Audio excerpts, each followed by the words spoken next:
Uma melodia assombrosa flutua no ar, um eco digital que prometia fama, mas que agora soa como um epitáfio.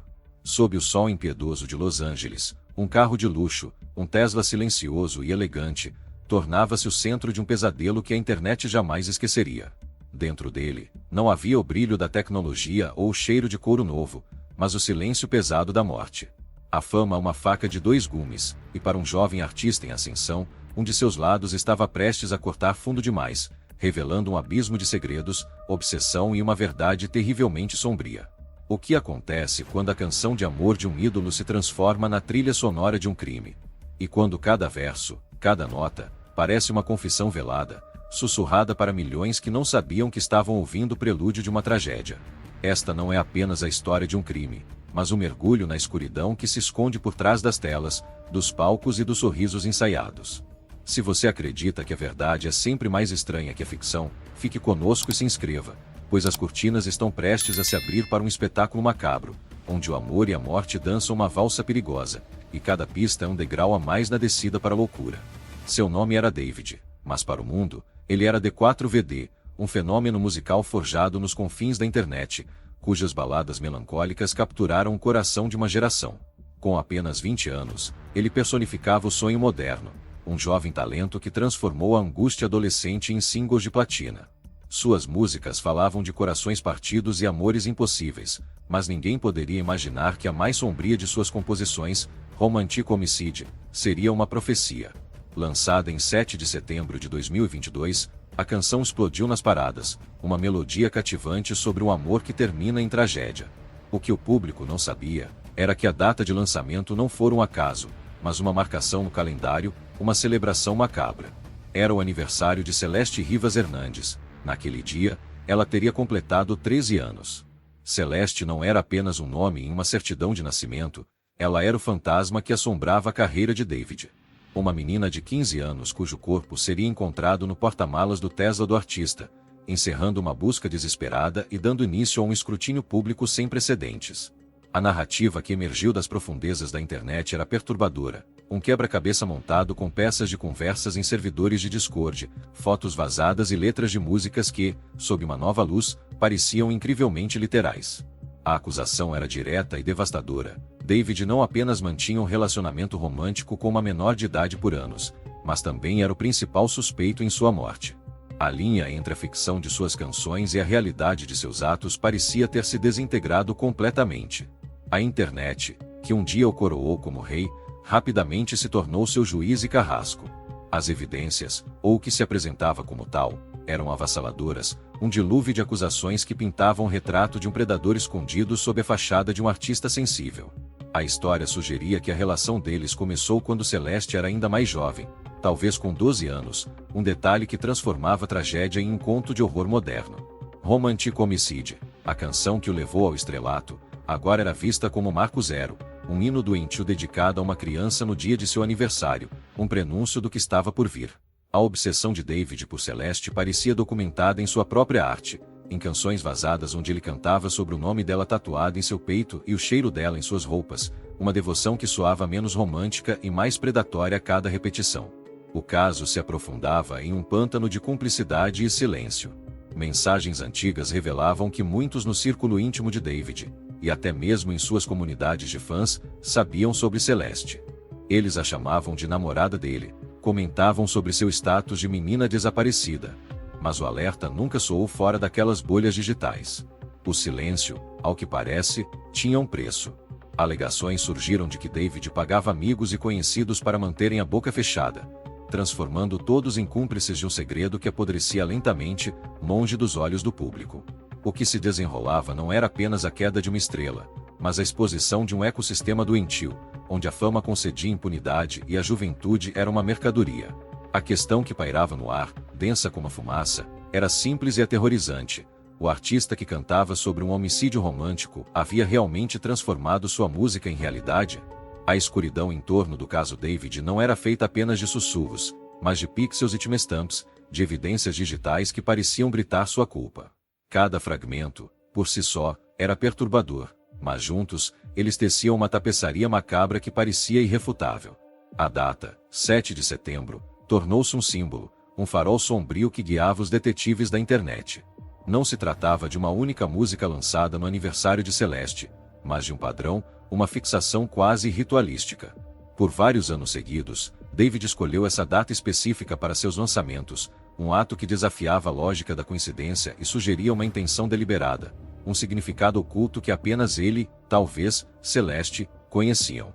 Para a opinião pública, as possibilidades eram igualmente condenatórias, ou ele estava celebrando o aniversário de uma menina com quem mantinha uma relação ilícita, ou havia algo ainda mais sinistro por trás, uma conexão com o oculto, como sugeria um e-mail anônimo enviado ao streamer XQC.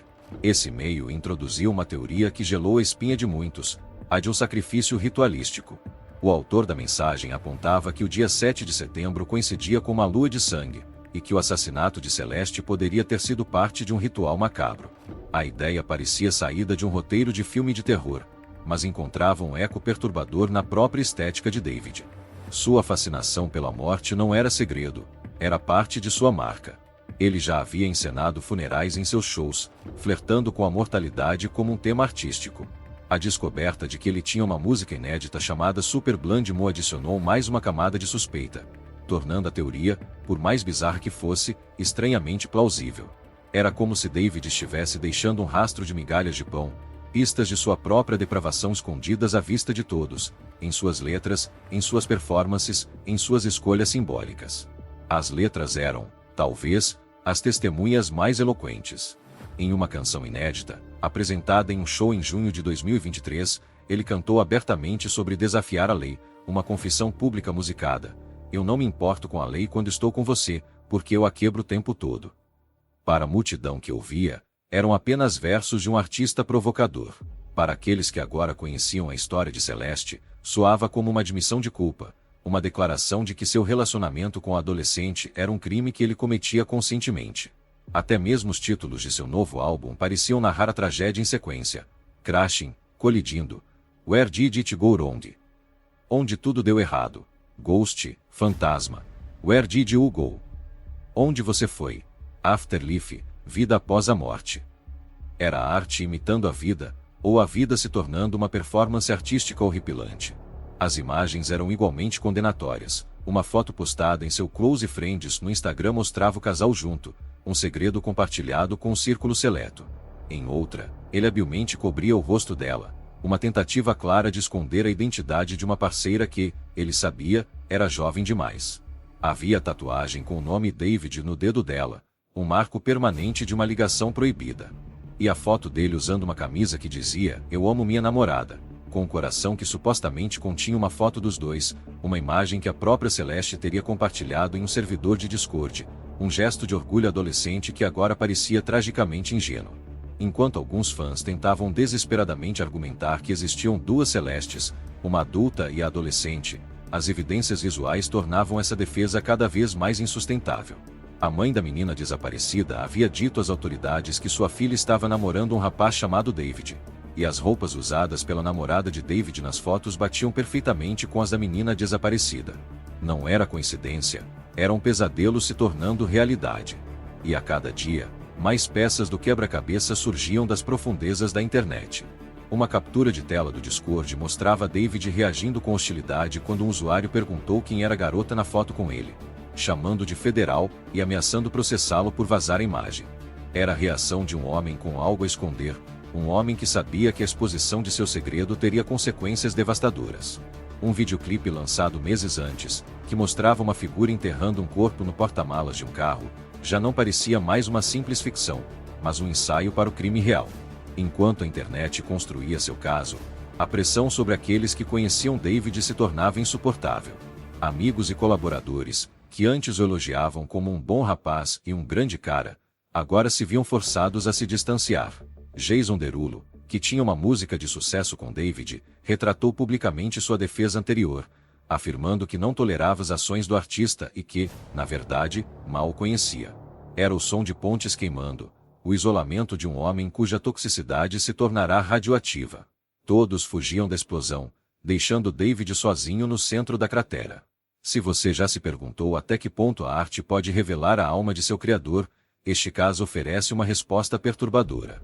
Cada detalhe que emergia parecia confirmar que a música de David não era apenas uma história, era um diário. À medida que o furacão digital em torno de David ganhava força, narrativas paralelas e ainda mais sombrias começaram a surgir, complicando o quadro e sugerindo que a tragédia de Celeste não era fruto de um único predador, mas de um sistema de falhas e cumplicidade. O foco se voltou para a família da menina, para a casa de onde ela fugiu repetidamente, em busca de refúgio nos braços de um homem mais velho. Fontes policiais, falando anonimamente com o portal TMZ, indicaram que a vida de Celeste era marcada por problemas em casa, pintando um retrato de uma adolescente vulnerável, não apenas uma vítima de um astro da música, mas de um ambiente familiar conturbado. Vídeos de vigilância, obtidos de uma loja de conveniência perto de sua casa, mostravam Celeste correndo, encapuzada, tentando não ser reconhecida, uma imagem fantasmagórica de sua desesperada busca por fuga. Essa vulnerabilidade, ao que parece, foi explorada e monetizada. Uma alegação explosiva, vinda de alguém que afirmava conhecer a família, sugeria que os pais de Celeste não apenas sabiam do relacionamento, mas lucravam com ele. A fonte afirmava que David pagava a família até $10.000 por semana para manterem o silêncio e permitirem que ele continuasse seu relacionamento com a filha de 15 anos. A informação, embora não confirmada, lançava uma luz horrível sobre os apelos públicos da família para encontrar a filha desaparecida. Os posts desesperados nas redes sociais, pedindo ajuda a encontrá-la, agora pareciam uma performance cínica, um teatro macabro para esconder uma verdade inconfessável. Segundo essa narrativa, os pais sabiam onde Celeste estava o tempo todo, eles simplesmente haviam vendido a segurança da filha em troca de dinheiro. Amigos de Celeste também teriam extorquido David, usando o segredo como arma para ganho financeiro. Se isso fosse verdade, Celeste estava presa em uma teia de exploração, abandonada por todos os adultos que deveriam protegê-la. O próprio David parecia operar em um mundo de engano calculado. Seus amigos mais próximos, aqueles que conviviam com o casal, foram levados a acreditar em uma mentira. David teria dito a todos que Celeste tinha 19 anos e era estudante da prestigiosa Universidade do Sul da Califórnia, USC. A desculpa era que ela parecia mais jovem por ser pequena, uma justificativa frágil para quem quisesse enxergar a verdade óbvia, que a menina ao seu lado era visivelmente uma criança. Os vizinhos também confirmaram que os dois viviam como um casal, sempre juntos, mas discretos, sem festas ou barulho, uma normalidade superficial que escondia a natureza ilícita da relação. A mentira era uma bolha protetora, permitindo que ele mantivesse seu segredo à vista de todos. A teia de enganos poderia ser ainda mais complexa, possivelmente orquestrada não apenas por David, mas por uma máquina muito maior, a sua gravadora. A teoria das duas Celestes, que antes parecia uma defesa desesperada dos fãs, ganhou uma nova interpretação, a de uma estratégia de acobertamento corporativo. A ideia era que a gravadora, ciente do problema de David, teria contratado uma sósia adulta, Celeste Herrera, de 23 anos, para posar em fotos e servir como um álibi, uma decoy para proteger seu valioso ativo caso o relacionamento com a verdadeira Celeste, a adolescente, viesse à tona. Era uma hipótese que falava muito sobre a indústria do entretenimento, onde a imagem de um artista é um produto a ser protegido a qualquer custo, mesmo que isso signifique encobrir crimes. Em meio a essas teorias, David continuava a fornecer material para sua própria condenação. Ele mesmo falava sobre ter um alter ego, uma versão sombria de si mesmo, como em Clube da Luta, que cometia crimes que sua outra personalidade, a de um detetive, teria que resolver. Era uma confissão psicológica, uma admissão de sua própria dualidade, o artista talentoso e o monstro que se escondia por dentro. Amigos de seu passado, da época em que jogava Fortnite, afirmavam que a relação com Celeste começou quando ela tinha apenas 10 anos e ele, 15, um detalhe que tornava o caso ainda mais hediondo. Eles o descreviam como um esquisitão, alguém que enviava fotos grotescas em grupos de conversa, um comportamento que, em retrospecto, parecia um sinal de alerta ignorado. Enquanto isso, a investigação oficial se movia em um ritmo glacial, frustrando um público ávido por justiça. A desinformação florescia no vácuo de informações oficiais. Boatos de que David havia sido inocentado, retirado da lista de suspeitos, se espalharam como fogo nas redes sociais, apenas para serem desmentidos logo em seguida. A verdade é que David nunca foi oficialmente nomeado suspeito, porque o processo de investigação era meticuloso e lento. As autoridades precisavam verificar cada captura de tela, cada foto, cada alegação, sabendo que o menor erro poderia comprometer todo o caso, dada a enorme exposição midiática. O corpo de Celeste estava tão decomposto que determinar a causa da morte era um desafio forense monumental, tornando impossível identificar ferimentos de faca ou de bala. Isso abriu espaço para outra teoria, a de que a morte poderia ter sido acidental, uma overdose, e que David, em pânico, escondeu o corpo para evitar as consequências legais de ter uma menor de idade morrendo em sua casa. Seu comportamento subsequente, no entanto, minava qualquer presunção de inocência. Ele foi acusado de apagar posts críticos de seu próprio subreddit, tentando controlar a narrativa e silenciar as vozes que o acusavam, um ato que, para muitos, era uma admissão de culpa.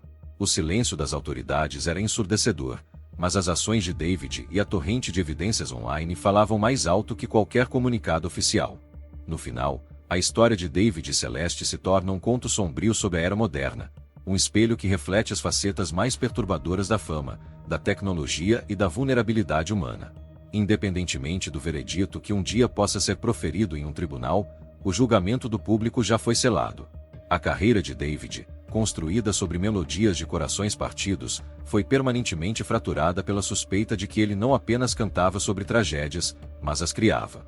Ele sempre será o artista cuja obra se fundiu de forma macabra com a morte de uma menina de 15 anos, um legado do qual ele jamais poderá escapar. A presunção de inocência, um pilar da lei, simplesmente não existe na corte da opinião pública, onde as evidências, mesmo que circunstanciais, se acumulam até formar uma montanha de culpa intransponível. A tragédia de Celeste Hernandes é ainda mais profunda porque ela revela uma falha sistêmica. Ela foi uma menina que, segundo relatos, fugia de um lar problemático, apenas para cair em uma armadilha ainda mais perigosa. Ela foi supostamente abandonada por sua própria família, que teria trocado sua segurança por ganho financeiro. Ela foi ignorada por uma comunidade online que via os sinais, que sussurrava sobre a namorada desaparecida, mas nunca agiu. E ela foi vítima de um homem que, protegido por sua fama e dinheiro, operou nas sombras por anos, transformando a vida dela em seu segredo mais obscuro. Sua história é um testemunho doloroso de como uma criança pode se perder nas rachaduras da sociedade, invisível para aqueles que deveriam protegê-la. O caso permanece um labirinto de perguntas sem respostas. Qual foi a exata causa de sua morte? Qual era a verdadeira natureza do envolvimento de sua família? Até que ponto a indústria ao redor de David estava ciente e foi cúmplice em acobertar seus atos? Essas questões podem nunca ser totalmente esclarecidas, deixando a história de Celeste envolta em uma névoa de especulação e dor. O que fica é a certeza de uma vida jovem interrompida e um talento musical para sempre manchado. As canções de David continuarão a tocar, mas agora, para muitos, elas carregarão um peso diferente, um eco da escuridão que se escondia por trás das notas. A investigação legal pode levar meses, ou até anos, para chegar a uma conclusão. As autoridades precisam de provas inegáveis, algo que vá além das capturas de tela e dos vídeos granulados que convenceram a internet. Mas enquanto a justiça oficial segue seu curso lento e deliberado, a história já se cristalizou na mente do público. É a história de um ídolo caído, de uma infância roubada e de um sistema que falhou em proteger um de seus membros mais vulneráveis. É um lembrete sombrio de que os monstros mais assustadores não são aqueles que se escondem nas sombras, mas aqueles que vivem sob os holofotes, sorrindo para as câmeras enquanto seus segredos apodrecem por dentro. A música de David pode ter alcançado milhões, mas foi o silêncio em torno da situação de Celeste que provou ser o mais ensurdecedor de todos. A história de Celeste é um eco que não pode ser silenciado. É um apelo para olharmos além das aparências, para ouvirmos os pedidos de ajuda não ditos e para protegermos os mais vulneráveis em um mundo que muitas vezes os torna invisíveis. A justiça para ela vai além de um veredito, reside em nossa capacidade de aprender com esta tragédia, de criar um ambiente onde nenhuma outra criança tenha que fugir de um perigo para encontrar outro ainda maior. Se a história de Celeste tocou você, compartilhe este vídeo. Não para espalhar ódio, mas para disseminar a conscientização. Em memória dela, e de tantos outros como ela, devemos ser mais vigilantes, mais corajosos e mais compassivos. Agradecemos por nos acompanhar nesta jornada sombria, que a memória de Celeste Rivas Hernandes encontre, enfim, um pouco de paz.